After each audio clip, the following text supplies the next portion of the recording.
وہ رسالے جتنے آتے تھے ہمارے کام آتے تھے، ہم ان کو پڑھتے تھے، کافی تربیت اسی حوالے سے ہوئی، اور وہیں سے آغاز ہوا میرا شعر و ادب کے، مطلب جیسے کہ آپ نے کہا کہ آپ ادب کی طرف کا کیسے ہیں، میں نہیں آیا پہلے ادب کی طرف آ گیا، اور الحمدللہ میں نے سکون کیا ہے۔ اچھا، یہ ضمنی ایک سوال میں کرتے چلوں گے پھر آگے چلتے ہیں ہاں، کہ آپ کو پہلا شعر یاد ہے جو آپ نے کیا تھا، یا جو مجھے یاد پڑتا ہے، یہ شبنم کے قطرے ہری گھاس پر، یہ موتی ہیں بکھرے ہری گھاس پر، یہ میرا پہلا کپڑا تھا جو مجھے یاد ہے کہ میں نے شعر کے طور پر کہا تھا۔ جمالیاتی حس تو آپ کی اس وقت بھی بڑی بیدار تھی، اور اصل میں جمالیات ہی صرف بندے کو زیادہ بہتر کرتے ہیں، یعنی آپ حسن و جمال کسی بھی سطح پر لیں، ہاں انسانی حسن لیں، قدرت کا حسن لیں، فطرت کا حسن لیں، وہ آپ کو حسن ہی متاثر کرتا ہے، تو آپ کے جو لطیف جذبات ہیں وہ جاگتے ہیں، اور پھر آپ اس کا اظہار کرتے ہیں۔ شاعری یہی چیز ہے۔ ابھی آپ مجھ سے سوال کرنے والے ہیں کہ میں شاعری کے اصل میں تعریف کیا ہے، تو شاعری کی تعریف یہی ہے کہ حسن و جمال کا ذکر، اللہ تعالیٰ کی جو نعمتیں بکھرائی ہوئی ہیں دنیا میں، اللہ نے دی ہوئی ہیں ہمیں، کیا اچھی بات، حسن کی صورت میں، فطرت کے مناظر فطرت کی صورت میں، آرٹ کی انسانوں کی صورت میں۔ انسان سب سے بڑا ہنر اللہ تعالیٰ کا تخلیق ہے۔ انسان کا حسن جو ہے وہ اس کو آپ شروع کریں گے اس کا مطالعہ تو اس کا ختم نہیں ہوگا، صحیح، اور اس کا ذکر بھی ختم نہیں ہوگا۔ تو شاعری تو ہماری حسن کا ذکر ہے۔ کہتے ہیں نا عورتوں سے باتیں، عورتوں سے حسن کی بات کریں، اور حسن و جمال وہ جو فطرت نے دیا ہے۔ زبردست۔ لیکن علی صاحب بات یہ کہ بعض لوگوں کا یہ بھی کہنا ہے کہ جی مقصدیت بھی ہونی چاہیے، تو یہ آپ صرف جمالیات کیا چیز ہوتی ہے، یہ مقصد نہیں، نہیں، یہ ان کی نصیب مقصد نہیں ہے نا۔ گل و بلبل اور رخسار کی بات جو ہے وہ تھوڑا سا اس اسکول آف تھاٹ کے حوالے سے بات نہیں، یہ کوئی کمتر بات نہیں ہے حسن کی بات کرنی، خوبصورتی بلا شبہ، اس میں تو کوئی شک نہیں ہے۔ آپ دیکھیں مقصد یہی تو مقصد ہے کہ اللہ تعالیٰ نے انسان کو پیدا کیا ہے اپنے ذکر کے لیے، تسبیح کے، ورنہ طاعت کے لیے کچھ کم نہ تھا کرو گے۔ صحیح، تو اللہ تعالیٰ نے انسان کو اپنے ذکر کے لیے پیدا کیا ہے۔ اللہ نے خود کہا کہ میں نے اپنے ذکر کو بلند کیا ہے، اور میں چاہتا ہوں کہ میرا ذکر ہوتا، اور میں نے انسان کو اس لیے پیدا کیا تاکہ میں جانا جاؤں۔ درست۔ ہاں، تو اس نے تو کائنات تخلیق کی انسان کے لیے، اور انسان اتنا نہیں کر سکتا کہ اس کائنات کو پڑھ ہی لے۔ بہت خوب۔ تو یہ گویا کہ آپ کا کہنے کا مطلب یہ ہے کہ شاعری جو ہے وہ لطیف جذبات اور کا اظہار ہے، اور مناظر فطرت، اور اللہ تعالیٰ نے جو ہمیں یہ بڑا بڑا بڑا آپ نے اس کو وسیع کینیس پہ بات کی ہے کہ یہ تو ختم ہونے والی بات ہی نہیں، بالکل، کہ نہ نعمتیں ختم ہوں گی، نہ مناظر ختم ہوتے ہیں، نہ ذکر ختم ہو سکتا ہے، اور پھر انسان تو ذکر کرتا ہے، اور تبھی بھی متنوع ہو گئی نا شاعری، پھر سلسلہ چلتا چلا گیا۔ شاعری تو اصل میں آپ کے حسن بیان ہے، حسن کا حسن بیان شاعری ہے۔ درست۔ تو آپ دیکھیں اور چیزوں کو ذکر کے ان کے متاثر ہوں، ان کے بارے میں ان کی کھوج کریں، اور میں یہ کہتا ہوں مطلب برائی بھی نظر آتی ہے ہمیں، تو اس میں بھی کہیں نہ کہیں پوشیدہ طور پر حسن موجود ہوتا ہے، اس کے لیے میں اپنی نظر کی تربیت کرنی پڑتی ہے، اپنے ذوق کی بنیاد والی تھی کہ ہمیں ہو حاصل ہو تو ہمیں ہر چیز میں حسن نظر آتا ہے، دیکھنے والی آنکھ ہونی چاہیے۔ بالکل اللہ کی طرف سے اگر عطا ہو جائے آپ کو یہ خوبی تو بہت اچھی بات ہے۔ اچھا، یہ جو جراثیم تھے آپ کو، جو آپ کے مطلب چونکہ فیملی میں جب ماحول ملتا ہے ادبی علمی، تو کالم کی طرف بھی کبھی آپ آئے، جیسے نذیر ناجی صاحب کا ذکر آپ کر رہے ہیں، تو ہم وہیں سے میں نثر لکھنے میں بڑا بخل کرتا ہوں، نثر میں نے لکھی ہے، کالم بھی لکھی۔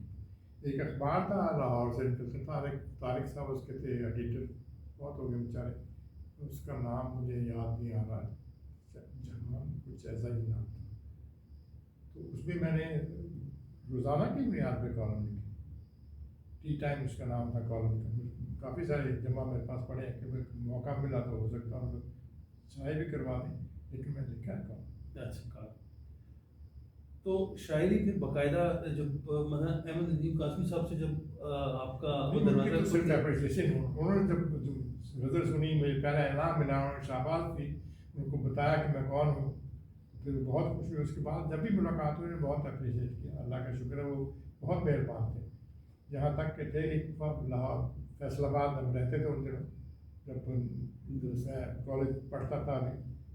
تو یہ بھی بڑی مزے کی بات ہے, ہمارا کالج کی کانوکیشن تھی, تو ہمارے کالج کانوکیشن میں پرنسپل صاحب نے ایک وزیر تعلیم کو انوائٹ کیا ہوا تھا پنجاب کے. انہوں نے عین دن صبح اطلاع کر دی کہ وہ نہیں آ رہے کانوکیشن پہ پریزائڈ کرنے کے لیے. اب مصیبت پڑ گئی. مجھے پرنسپل صاحب نے کہا بھی کیا کریں؟ میں نے کہا جی دیکھیے میں تو صرف ایک شخص کو پکڑ کے لا سکتا ہوں اور وہ ہے احمد نیم قاسم صاحب. اس کے لیے آپ مجھے اپنی گاڑی دیں, میں لاہور جاتا ہوں ان کو لے آتا ہوں. تو کہہ رہے کیسے کیسے آ جائیں گے؟ اپنی بات تو پہلے کر لو ان سے. میں نے کہا جی میرے ساتھ ان کو بڑی محبت ہے, میں ان کو جا کے ان کے گڈے پکڑوں گا, وہ آ جائیں گے. تو کیا لگے نہیں پہلے چلو میرے دفتر میں جا کے بات کروں. ندیم صاحب سے بات کی, ندیم صاحب ہنس رہے ہیں, کہہ رہے یار میں تو خود گریجویٹ ہوں. وہ گریجویٹ ہی تھے, وہ ماسٹرز نہیں انہوں نے کیا. تو میں گریجویٹ سے ہوں کہ ڈگری کیسے؟ میں نے کہا جی آپ نے اکاؤنٹ پہننا اور آ کے ڈگری لے لیں. تو بڑے خوش ہوئے. پھر کہہ رہے میں تو ایڈریس بھی نہیں, اس کا کانوکیشن ایڈریس ہوتا ہے وہ بھی ملتے ہیں نہیں, مجھے پوائنٹس تو بھیجو. خیر میں نے ٹیلی فون پر ہی ان کو پوائنٹس لکھوا دیے جیسے ویسے بھی تھے. تو میں نے کہا کہ آپ میں ابھی لاہور آ رہا ہوں, تو آپ تقریر تیار رکھیں, میں جا کے پریس پہ اس کو پبلش کروا دوں گا, پرنٹ کروا دوں گا. خیر انہوں نے ایمرجنسی میں سب کچھ ہو گیا. میں ندیم صاحب کے پاس گیا, انہوں نے تقریر دی, میں نے جا کے پرنٹ کروائی. پرنٹ لے کے لائن پور چلے گئے. لائن پور تھا ان. تو پرنسپل ہمارے بڑے خوش ہوئے, لوگ بھی بہت خوش ہوئے ہمارے اسٹوڈنٹس زیادہ, کیونکہ ندیم صاحب ایک نام تھا. اور پہلی دفعہ کسی ادیب شاعر کو یہ مرتبہ یا اعزاز دیا گیا کہ وہ کانوکیشن پریزائڈ کرے. لیکن اور بات ہے کہ وہ ادیب شاعر نے ہمارے کانوکیشن کو عزت بخشی کہ انہوں نے قبول کر لی. اور یہ صرف ادب کی وجہ سے تھا کہ میں جو شعر و ادب سے وابستہ تھا. ندیم صاحب ادیب و شاعروں کی سرپرستی کرتے تھے. انہوں نے میرے بچپن کو ایک نظر انداز کیا, میرے لاوالی پن کو, اور خود ہماری سرپرستی فرمائی اور تشریف لائے. یہ ایک ریکارڈ بھی ہے ہاں اپنی جگہ پہ ایک ریکارڈ. اس کے بعد پھر میرا کسی نے بلایا کہیں ہوا ہو, لیکن میرے علم میں نہیں.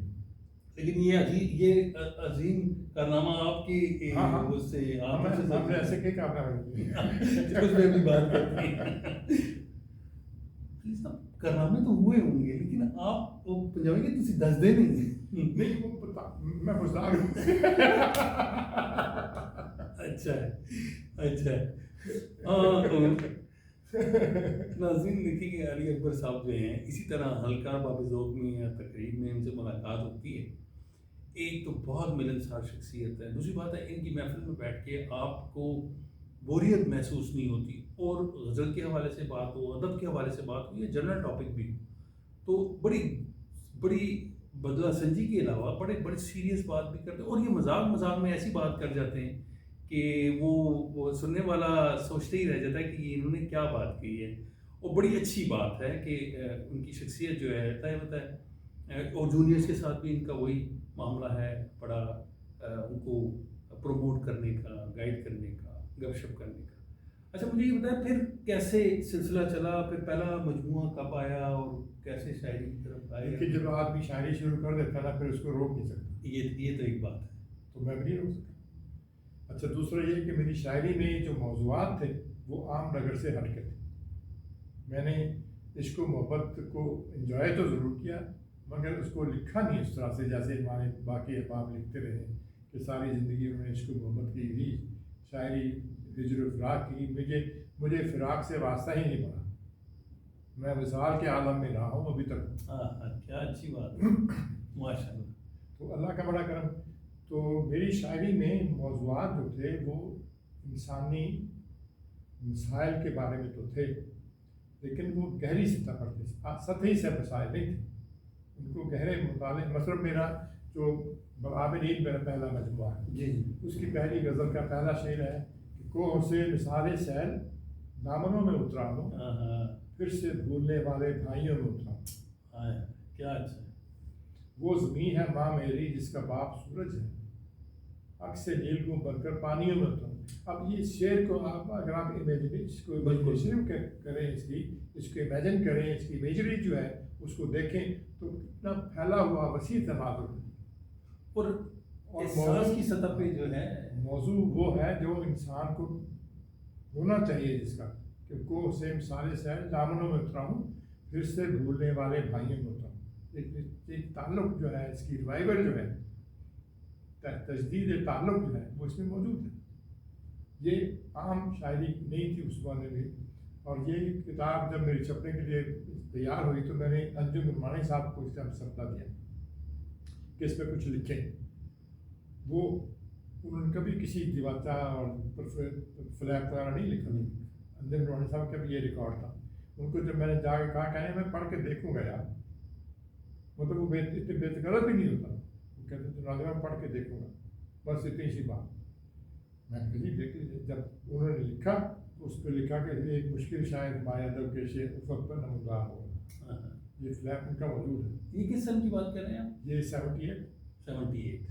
آپ تو چھوٹے چھوٹے سے ہوتے ہیں. جی بالکل بالکل.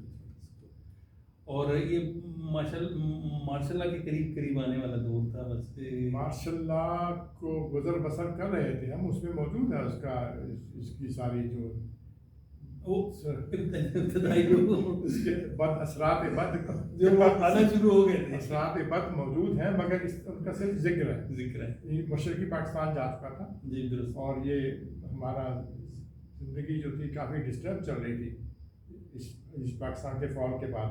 یعنی فکری سطح پر پورا معاشرہ جو تھا وہ شکست دیگر کا شکار تھا. یہ تو بھٹو صاحب کی مہربانی، انہوں نے ان کے ایک ریوائول دے دی معاشرتی سطح پر، اور سوشل سٹیٹس ہمارا بحال ہوا. تو اس کو ابھی مانتے نہیں ہمارے تاثر لوگ. یہ بھٹو کا بہت بڑا کمال تھا. میں بھٹو صاحب کا گرویتا اسی لیے ہوں. اب تو نہیں ہوں، اب تو پیپلز پارٹی کا نہیں ہوں، لیکن اس زمانے میں پیپلز پارٹی کے علاوہ کچھ چیز تھی نہیں ہمارے پاس. درست. تو اس زمانے میں ذکر ہو رہا تھا ہمارا کہ یہ ماشاء اللہ کے اثرات بد جو تھے وہ شاعری میں بھی آتے ظاہر ہے. تو لیکن اس پاکستان کے فال اور ڈھاکہ کے اثرات زیادہ تھے. تو پھر سب آگے کیا پھر ہوا جب یہ اثرات بد تھے نا، جب سارا بد اور میں کیا لفظ استعمال کروں، یہ سلسلہ جب یہ تو تاریخی بات ہے نا. اس سے آپ نکل نہیں سکتے نا. آپ اپنے اثر سے کیسے بغاوت کر سکتے؟ آپ نے رہنا تو اسی زمانے میں ہے، اسی زمین پہ ہے، اسی زمین اور اسی زمان میں. تو جب ہم اس میں پابند ہیں، اس میں رہنے کے مجبور ہیں، اس میں رہنے کے، تو اس کے معاملات کو تو دیکھنا.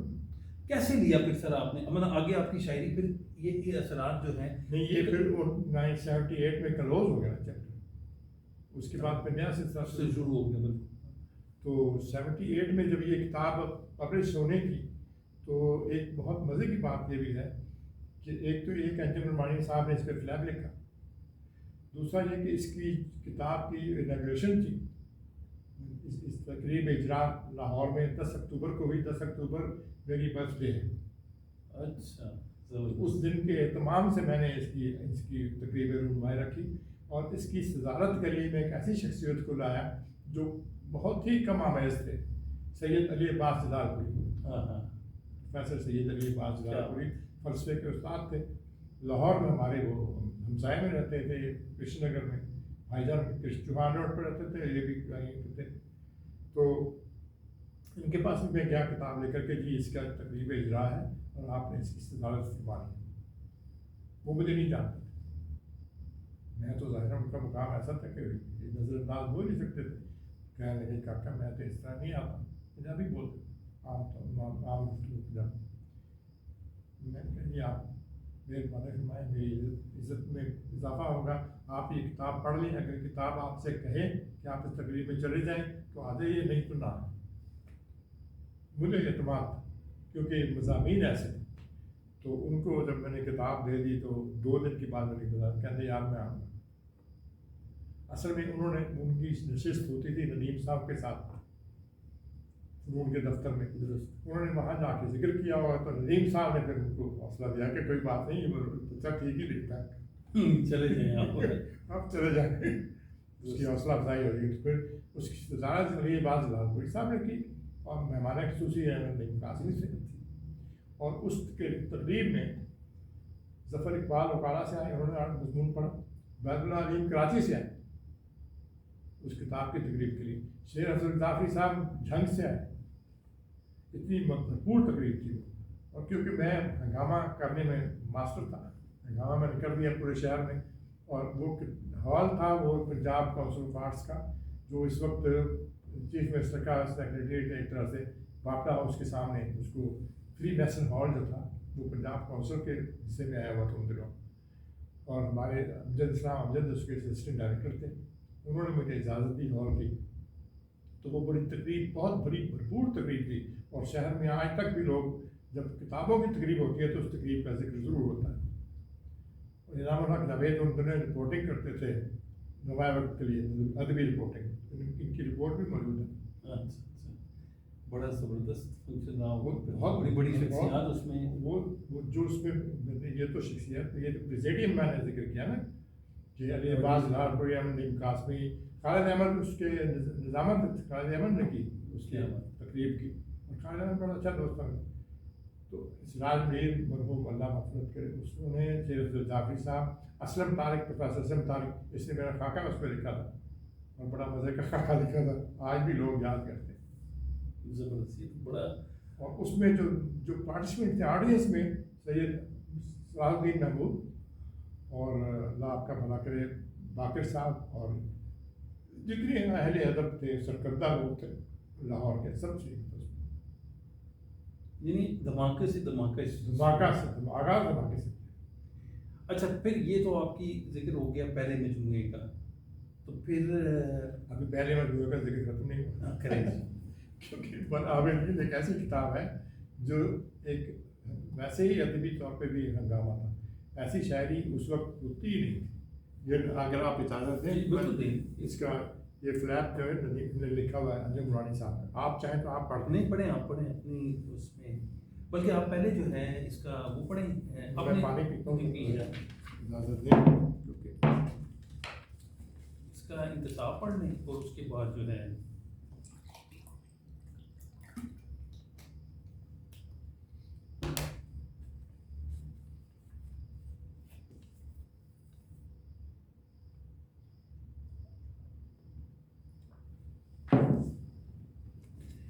انتصاب ہے والدین, بالخصوص والد محترم ماسٹر چراغ الدین اور ام محترم جناب محمد رفیق. یہ محمد رفیق صاحب ہیں میرے سسر بھی, ٹھیک, ان دونوں کے نام, کیونکہ میں ان کو والدین میں شمار کرتا ہوں, ان لاز جو ہوتے ہیں, بالکل ایسا, یہ ان کے نام انتصاب ہے اس کا. زبردست. جی, اب وہ فلیپ جو انجم صاحب نے لکھا تھا, اس کا اقتباس پوری جو انہوں نے آرٹیکل لکھ کے دیا تھا, اس کا اقتباس لگایا ہے فلیپ کے اوپر. علی اکبر عباس ایک مشکل شاعر ہمارے ادب کے افق پر نمودار ہو رہا ہے. میں نہیں کہہ سکتا کہاں تک انہیں اس کے اشعار کو سمجھ سکا. یہ بات بڑی بات. میں نہیں کہہ سکتا کہاں تک اس کے اشعار کو سمجھ سکا ہوں, تاہم مجموعی طور پر مجھے ایک اچھا شاعر لگتا ہے. شعر پر اس کی گرفت کافی پختہ ہے. مجھے یقین ہے کہ اس کی طبع سلیم اسے پختہ تر کرنے میں اس کی رہنمائی کرے گی. علی اکبر عباس ایک گہری سوچ کا شاعر ہے, ایک گہری سوچ جس کا تعلق جدید انسانیات سے ہے. وہ اپنے قاری کو کچھ سمجھنے, سوچنے اور کچھ دیر اپنے ساتھ چلنے پر مجبور کرتا ہے. بالکل, اسے فطرت اور انسان باہم نظر آتے ہیں, جس کا احساس اسے ایک ہماگیر انسانیت آدرش کے خواب کی طرف لے جا رہا ہے, جہاں کائنات اور انسان لطافت کی سطح پر ایک مضبوط رشتے میں منسلک ہے. زبردست. یہ میری پہلی کتاب ہے. بدر العلیم کا بھی فلیپ ہے اس میں. علی اکبر عباس ایک دیہاتی شاعر جو ہلکی سادگی اور مشین کی کرشمہ سازی کے ساتھ بیک وقت لوک گیت کے ساتھ ساتھ سمفنی گا رہا ہے. کیا بات. یہ عمل کائنات کے پیچھے آگے کو قدم بقدم چلانے کا عمل ہے. یہ عمل دو بڑی حقیقتوں کی ہمراہی میں چلنے کا عمل ہے. یہ عمل جان لیوا بھی ہے اور لذت انگیز. کیا بات. جان لیوا بھی ہے اور لذت امیز. آنکھیں نہیں اپنی کبھی چہرہ نہیں اپنا, یہ شعر انہوں نے اس پہ کوٹ کیا ہے. وہ بھوک ہے آزا کہیں آزا کو نہ کھا. یہ شعر پڑھ کے جون بھائی میرے کمرے میں آئے, میں لاہور کراچی میں رہتا تھا، مطلب کراچی ٹی وی سروس سے میری جان ایریا اس شعر کو پڑھ کر آئے میرے پاس کہ تم نے یہ شعر کیسے کیا، اتنی یہ داد ان کی طرف سے بلا شکر کہ مجھے بتایا تم نے یہ شعر کیا کیسے دیے کہ آنکھیں نہیں اپنی کبھی چہرہ نہیں اپنا، وہ بھوک ہے آزا کہیں آزا کو نہ کھا۔ کیا اچھی بات، کیا نیا خیال۔ غزلانی میں ایک اور شعر لکھا ہے، وہ بھی ظاہر وہ میرے دوسرے مزاج کا ہے کہ شاخوں کی گڑیوں نے نئے پٹولے پہنے، شاخوں کی گڑیوں نے نئے پٹولے پہنے، تنا پرانے دکھ اس ڈھب سے چھیڑ رہا۔ کیا بات،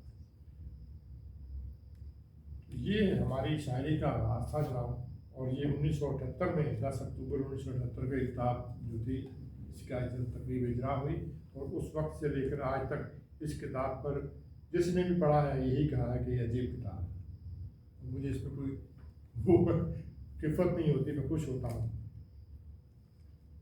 اگر آپ جی بالکل، آپ ایک شعر کوئی یہ غزل پڑھ لینا پوری، کوئی ایسی مزاج کی ایسی جو کہ ریکارڈ میں آ جائے، پڑھ دیتے ہیں۔ جہاں کی اصل ہو پانی وہیں پہ مرتا ہے، ستارہ ٹوٹ خلاؤں میں ہی بکھرتا ہے، جہاں کی اصل ہو پانی وہیں پہ مرتا ہے، ستارہ ٹوٹ خلاؤں میں ہی بکھرتا ہے، فرشتے لفظوں کے ہوشیار و باادب ہو جائیں، فرشتے لفظوں کے ہوشیار و باادب ہو جائیں، پیام ایک نیا لوح پر اترتا ہے۔ کیا اچھی بات، کیا اچھی بات۔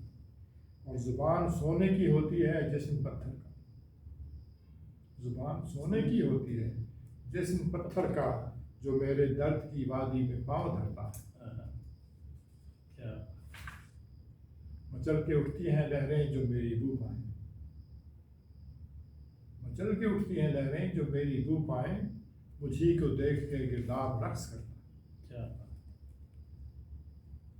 چمکتے ذروں کے صحرا پہ ایک کرن تو پڑے، چمکتے ذروں کے صحرا پہ ایک کرن تو پڑے، دھنک کا رنگ ابھی 400 بکھرتا ہے، کیا اچھا۔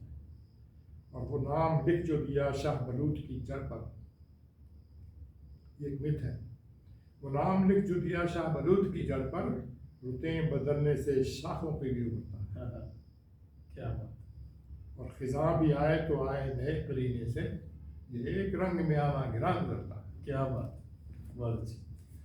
یہ ہمارے تیور تھے جناب، جس وقت ہم آئے ہیں آغاز میں، تو یہ شاہ بلوچ کا جو ہے نا مت، آپ کو آپ کی نظر سے شاید گزرا ہوگا، شاہ بلوچ کے درخت کی جڑ پر جو نام کھودا جاتا ہے تو وقت آنے پر اس کی شاخوں کو ابھرتا ہے۔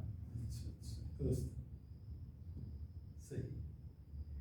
اچھا، یہ تو آپ کا پہلا مجموعہ تھا جس کی آپ نے پوری آپ کے ساتھ تقریباً رہنمائی بھی کی، اس میں ریکارڈس بھی قائم کیے، اور اس سے آگے کا سفر پھر اس سے آگے سے آگے پھر پاکستان ٹیلی ویژن کے ساتھ کب منسلک ہوئی؟ پاکستان ٹیلی ویژن سے میری 1973 میں میری جاب ہوئی تھی، میری پہلی جاب یہ تھی، کالج سے فارغ ہوئے ساتھ ہی، یہ بھی ایک مزیدار کہانی ہے، میں ابھی ایم کام کا میں نے ایگزام دیا تھا، پورے میرے پرچے کلیئر بھی نہیں ہوئے تھے، لیکن ایگزام کے دوران ہی یہ جاب کا آ گیا اشتہار، تو میرا ایک دوست تھے جہانگیر تھے، وہ بھی انہوں نے مجھے کہا ایک بار ایسے تم، میں مشاعروں کالج کے مشاعروں میں، ڈراماٹک میں، میوزک میں سب میرے ایکٹیو تھا، بہت جانتے تھے لوگ میرا مزاج کہ یہ ایسا خزندرا سا بندہ ہے کہ کلام میں دلچسپی رکھتا ہے، ڈرامے شرامے میوزک شاعری وغیرہ میں،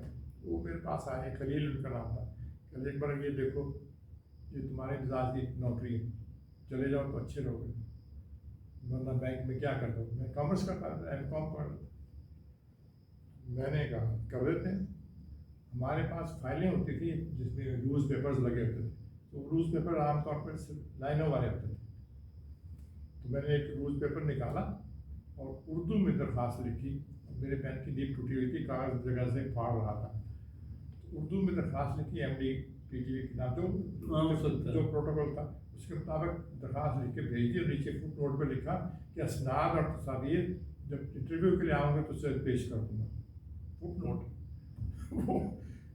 جب وہاں گئی شارٹنگ ہوئی تھی درخواستوں کے پیپرس کی، تو کسی نے ذرائع مذاق اصل مظہر صاحب کے ایم ڈی تو ذرائع مذاق ہے کہ دیکھیں ایسی درخواست نہیں آئی، اس نے کہا ایسی یہی تو چاہیے، جو بندہ اتنے اعتماد سے آپ کو ڈکٹیشن بتا رہا ہے کہ وہ آئے گا اور اپنی تصویریں اور سرٹیفکیٹ لے کر آئے گا، آپ اس کو تو بلا یار یہی تو لوگ ہیں کہ جن میں اعتماد ہے۔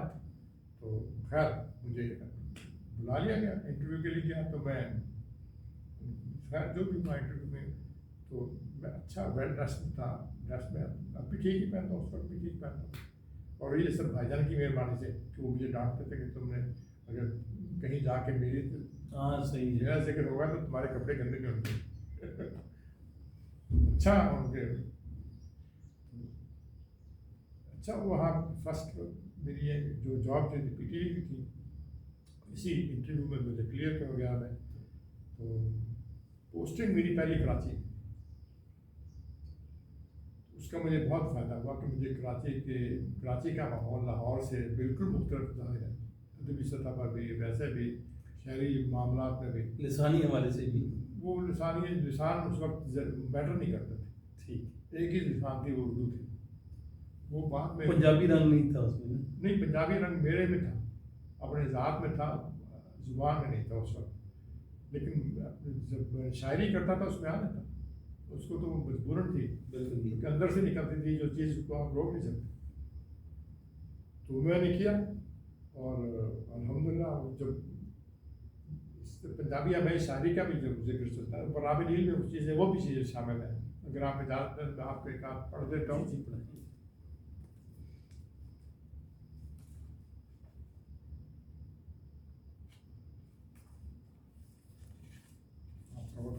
نہیں آپ پڑھیں،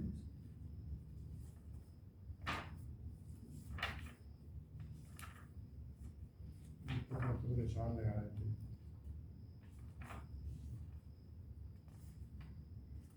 مائیوں بیٹھی دلہن سرسوں، مائیوں بیٹھی دلہن سرسوں، سہرے دار کمال، جھمکے پہن کپاسیں ناچیں دلہن کی ہمزہ۔ یہ سارا منظرنامہ دیکھیں، میں دیکھ رہا ہوں، بیری مائی تسبیح تھامے دانا دانا پھینکے، بیری مائی تسبیح تھامے دانا دانا پھینکے، من ہی من میں کہتی جائے کر اپنے دل یاد، اور مست ملنگ کھجور گلے میں مالا بال بکھیرے، اس کی پرسونیفیکیشن دیکھیں کیسے ترسیم، مست ملنگ کھجور گلے میں مالا بال بکھیرے، وجد میں آ کر جھوم رہے ہیں ہر غم سے آزاد، فصلوں کی بارات میں بانٹیں کام میں بیل بھنڈارا، بھنڈارا سمجھیں کیا، فصلوں کی بارات میں بانٹیں کام میں بیل بھنڈارا، آنکھوں سے پرکھیں آئندہ رشتوں کی بنیاد، کیا اچھا، ہیومن نیچر بھی اس میں آتی ہے پوری، اور کوے بھانڈ فقیر کبوتر ٹولی ٹولی آئیں، ہائے ہائے کیا بات ہے جی، کوے بھانڈ فقیر کبوتر ٹولی ٹولی آئیں، اور دعائیں مانگیں بیڑا سدا رہے آباد، ہائے ہائے کیا کیا منظر کشی، اس میں وہ بھی میتھ بھی آ گئی، پرندوں کا ذکر بھی ہو گیا، اور انسانی نفسیات بھی آ گئی، اور انسانی رشتوں کا جو تقدس اور ان کی جو ہے ذکر ہے، ان کی اہمیت ہے، وہ اس میں آ گئی۔ کیا بات ہے، اس طرح کی شاعری کوئی نہیں کر رہا تھا بھائی جان، اس وقت ہم ہی کر رہے تھے۔ تینوں حضرات دیکھیے کہ آپ نے پنجابی رنگ دیکھا اور پنجابی کی غزل آپ نے سنی، اردو کی غزل سنی، اس میں جو امیجنری ہے ابھی بھی جو ایک مصرع ہے آپ کے سامنے جو ہے ایک تصور میں تصویر بنتی چلی جاتی ہے۔ علی اکبر عباس صاحب سے ابھی مزید گفتگو جاری ہے اور مزید ان کے ریکارڈ